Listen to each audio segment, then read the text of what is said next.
Big boss Kannada season 12 ಅಂತಿಮ ಹಂತಕ್ಕೆ ತಲುಪಿದ್ದು ಈ ವಾರ ಹೊರಗೆ ಹೋಗುವ ಸ್ಪರ್ಧಿಗಳ ಪೈಕಿ ಸೂರಜ್ ಮನೆಯಿಂದ ಹೊರಗೆ ಬಂದಿದ್ದಾರೆ. ಶುಕ್ರವಾರದಿಂದಲೇ ಸಾಮಾಜಿಕ ಜಾಲತಾಣದಲ್ಲಿ ಸೂರಜ್ ಮತ್ತು ಸ್ಪಂದನ ಮನೆಯಿಂದ ಹೊರಬರುವ ಸ್ಪರ್ಧಿಗಳು ಎಂಬ ಸುದ್ದಿ ವೈರಲ್ ಆಗಿತ್ತು.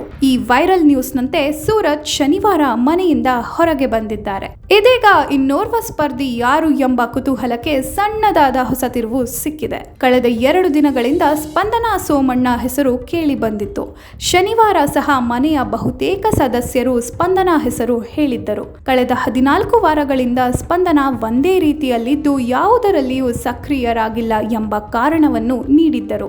ಇನ್ನು ಇದೀಗ ಸೋಷಿಯಲ್ ಮೀಡಿಯಾದಲ್ಲಿ ಚರ್ಚೆಯಾಗುತ್ತಿರುವ ಪ್ರಕಾರ ಸ್ಪಂದನ ಅಲ್ಲ, ಗಾಯಕ ಮಾಳು ಮನೆಯಿಂದ ಹೊರ ಹೋಗುತ್ತಿದ್ದಾರಂತೆ. ಆದರೆ ಈ ಬಗ್ಗೆ ಕಲರ್ಸ್ ಕನ್ನಡ ಅಥವಾ ಬಿಗ್ ಬಾಸ್ ತಂಡದಿಂದ ಯಾವುದೇ ಅಧಿಕೃತ ಮಾಹಿತಿ ಬಂದಿಲ್ಲ. ಉತ್ತರ ಕರ್ನಾಟಕ ಭಾಗದ ಜಾನಪದ ಗಾಯಕ ಮಾಳು ಬಿಗ್ ಬಾಸ್ ಮನೆಯಲ್ಲಿ ಅಷ್ಟೊಂದು ಆಕ್ಟಿವ್ ಆಗಿಲ್ಲ. ಬಿಗ್ ಬಾಸ್ ನೀಡುವ ಆಟಗಳು ಅರ್ಥವಾಗಿಲ್ಲ.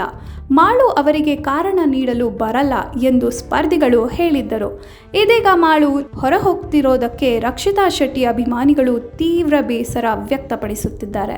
ಈ ಸೀಸನ್ನಲ್ಲಿ ಮಾಳು ಮತ್ತು ರಕ್ಷಿತಾ ಶೆಟ್ಟಿ ಅಣ್ಣ ತಂಗಿ ಅಂತಿದ್ದರು. ಇಬ್ಬರು ಜೊತೆಯಾಗಿಯೇ ಹೆಚ್ಚು ಸಮಯ ಕಳೆಯುತ್ತಿದ್ದರು. ಫ್ಯಾಮಿಲಿ ವೀಕ್ ಸಂದರ್ಭದಲ್ಲಿ ಮಾಳು ಮಡದಿ ಮೇಘಾ ಅವರನ್ನು ಅಪ್ಪಿಕೊಂಡು ರಕ್ಷಿತಾ ಶೆಟ್ಟಿ ಕಣ್ಣೀರು ಹಾಕಿದ್ದರು. ಈ ಹಿಂದೆಯೂ ನಾಮಿನೇಷನ್ನ ಕೊನೆಯ ಹಂತಕ್ಕೆ ಮಾಳು ತಲುಪಿದಾಗಲೂ ರಕ್ಷಿತಾ ಶೆಟ್ಟಿ ಮಕ್ಕಳಂತೆ ಬಿಕ್ಕಿ ಬಿಕ್ಕಿ ಅತ್ತಿದ್ದರು. ಒಂದು ವೇಳೆ ಮಾಳು ಎಲಿಮಿನೇಟ್ ಆದರೆ ರಕ್ಷಿತಾ ಹೇಗೆ ಪ್ರತಿಕ್ರಿಯಿಸುತ್ತಾರೆ ಎಂಬುವುದು ಇಂದಿನ ಸಂಚಿಕೆಯಲ್ಲಿ ನೋಡಬಹುದು.